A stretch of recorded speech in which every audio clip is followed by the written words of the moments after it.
Guys, this might be my last video. It's been over a year since Sister Location. We've had nothing new. No news apart from FNAF 6 being cancelled. It's starting to get a bit overwhelming for me. Absolutely nothing.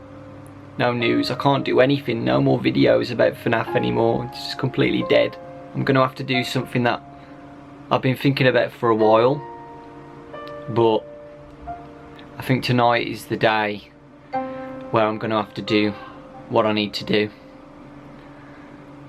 I'm going to have to try and summon Five Nights at Freddy 6. I've heard there's a lot of risks in doing this procedure. I've heard many children have died trying to do this. But I can't take it anymore. I think I have to just try and see what happens, and hopefully FNAF 6 appears. Shama shino shenwa, shamo shama shenwa.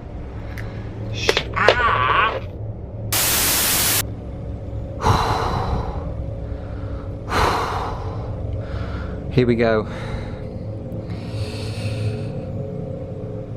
FNAF 6. FNAF 6. FNAF 6. FNAF 6. I summon thee to appear. Here we go, guys.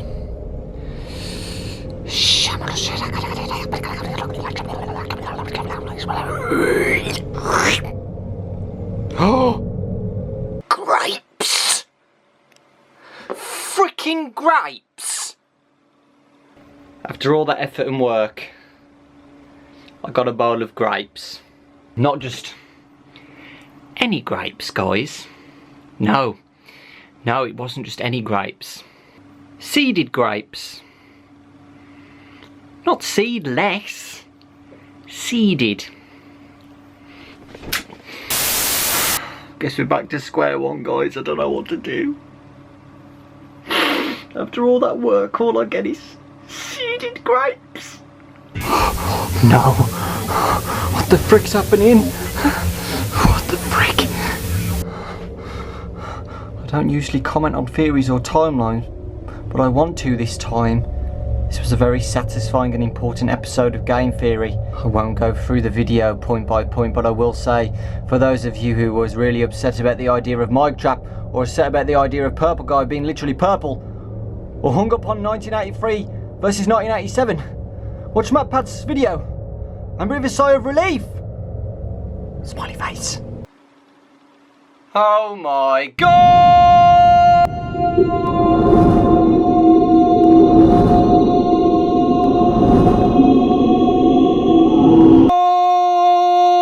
Well, if you guys saw the title, it's true. This is not clickbait. This is legit. Theories have now been answered in Five Nights at Freddy's. 100%. And they are key parts in Five Nights at Freddy's, which had a lot of debate and confusion about. If you guys didn't know, MatPat made a summary video based on all of his theories mashed all together, and it makes a lot of sense, and it was super well made. So congrats to MatPat. It was really good and I enjoyed watching it, so make sure you check out his part 1 and part 2 in the description. I did ask MatPat if I was allowed to talk about his video, and he said yes, so that's great. And I just wanted to give you guys some more information. The theory video was posted on Reddit, and Scott this morning replied to it about what he thinks about it, and he has confirmed some things what MatPat has got right. The theory video is not 100% apparently, but I'm going to read what he said now. I don't usually comment on theories or timelines, but I want to this time. This was a very satisfying and important episode of Game Theory. There have been some parts of contention in the community lately, especially since SL Custom Night, that have caused members to leave, theorists to quit, and frustrated emails to be sent. Let's just get this out of the way now. I have not left you guys, I'm still here. Hello, I love you all. I'm here to stay. Some of these issues were simple misunderstandings with the story. Others were maybe just things I didn't leave enough clues about. They became things that I felt I needed to answer with a new game, but now some of those things have been answered by MatPat. Obviously, it's not 100%, but he really came through for this community, I think, during a time where everyone needed him. I'm glad that Scott has confirmed that some of these questions have been answered, and there's still loads more I need to talk about, so I'll shut up. I won't go through the video point by point, but I will say this. For those of you who were really upset about the idea of mic trap, or upset about the idea of purple guy being literally purple, or hung up on 1983 versus 1987, watch MatPat's video and breathe a sigh of relief. Like I said, it's not obviously 100%, but he really hit the video out of the park. So yeah, there's 3 topics what I want to discuss to you about today, and I also want to discuss about what he hasn't confirmed is true and things what might not be 100% in this video, what we think, because I think now's the time, just before FNAF 6's release. I don't know when it's going to be released, but I think now's the time to try and get all of the old games combined together and make a perfect theory, what I think Scott would be happy with, and then get FNAF 6 and maybe see if we were right. I think that would be cool, right? So we need the community back for this one, definitely. And I think MatPat's kicked us all up the butt and prepared us for this. The first thing what Scott talks about is mic trap. If you remember in Sister Location, the custom night, at the end, you get a cutscene of spring traps and Michael speaking. I should be dead, but I'm not. I've been living in shadows. There is only one thing left for me to do now. I'm going to come find you. I'm going to come find you.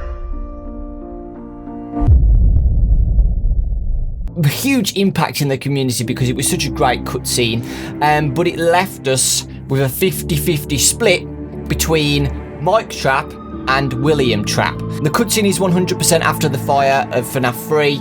The reason why people were thinking it was Mic Trap is because of the robotic voice. At the end where it says, I'm going to come find you, it turns robotic, which made people think that Mike has to be an animatronic. If he's turning robotic, of course he has to be, right?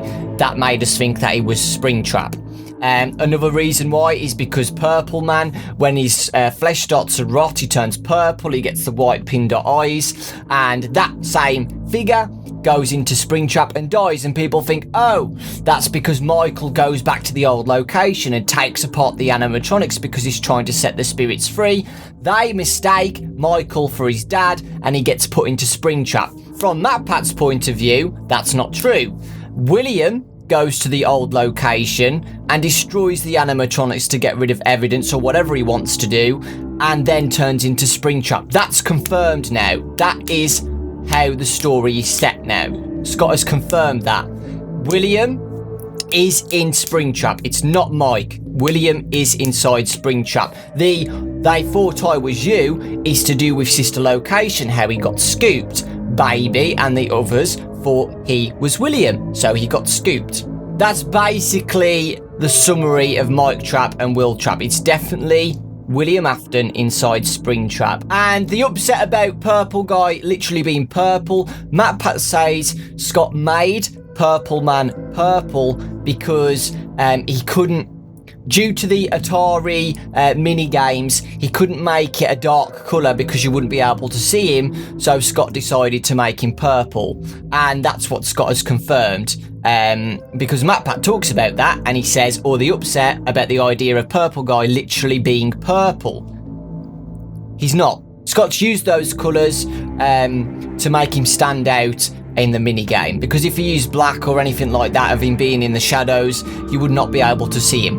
So yeah, that's a very good point, and it's great because now we know that Michael Afton is literally purple because of his rotten flesh, but William Afton isn't purple. It's just Scott's used that for the mini games to make him stand out more. And finally, 1983 versus 1987. It's the Bite of 83. There was a huge debate during FNAF 4's release whether this was the Bite of 83 or the Bite of 87, when the child gets bitten by Fredbear, when his brother and the bullies shove him in the mouth. It's confirmed now that at that specific time, when he gets bitten by Fredbear, that is a bite of 1983. That happened in 1983 and not at 1987. Scott even confirmed this further. In Five Nights at Freddy's 4, Scott even made a post about this before, that he did things in Sister Location to try and settle things down from Five Nights at Freddy's 4. In the private room, the code is 1983 and not 1987, which shows that this is the bite of 83. FNAF 4's timeline from the minigames is 1983. We still don't know when Five Nights at Freddy's 4 house is, when we're actually playing as a person inside the house. We still don't know the date for that. It could be still 1983, but the mini games have been confirmed to be 1983 as well. The Fredbear and Friends TV has the date 1983. So yeah, I think that's good. I think these are very specific things that we needed to know before the next game's release. There are still a lot of things that have not been confirmed by Scott, and like Scott said, the video is not 100% accurate, but these 3 points are very important. MatPat also talks about a timeline, a really nice timeline, which I think works well, and also the bite of 87 at the Five Nights at Freddy's 2 location. MatPat says that Jeremy got bit by an animatronic. It could be true. Scott didn't say it was true or not, but it could be anything really. It could be a random employee who's got bitten by something. You could say Mangle did it, you could say Withered Foxy did it, you could say anybody did it. But I think it's nice to say that the bite of 87 did happen, and it happened at the FNAF 2 location. That's what I think. I don't know who did it. I don't know who got bit. It could have been Jeremy, but we don't know. We still don't know. But I think what MatPat said about Jeremy being bitten when he goes into the day shift, I think that works well. Jeremy has been a night guard there for 5 nights. The animatronics probably hate him by then. So as soon as he turns to day shift and the animatronics are all jittery, you know, I feel like one of them must have bit him when Purple Man leaves the area, because, you know, MatPat says that Purple Man was working in the day shift, and I still think that's true. He's working in the day shift, he lures kids, he kills them at the location, runs and flees away, then Jeremy swaps to the day shift and then gets bit. The animatronics go crazy, he's the one who gets bit, or someone else, maybe a child or something, but, you know, it would be nice if Jeremy did. That would be cool. Another really good point, what I've been talking about a lot as well in some past theories, is FNAF 1 and FNAF 2 and FNAF 3 are all the same night guard. MatPat talks about that this is Michael Afton, basically correcting William Afton's doings and trying to fix everything what he's caused. And the reason why MatPat thinks this is because of the pay slips, tampering with the animatronics and the odour. Obviously Mike is going to smell a lot because he is a rotting corpse, and the reason why the animatronics are coming after him is because they think that he's William. And I honestly do think that's a good way to do it.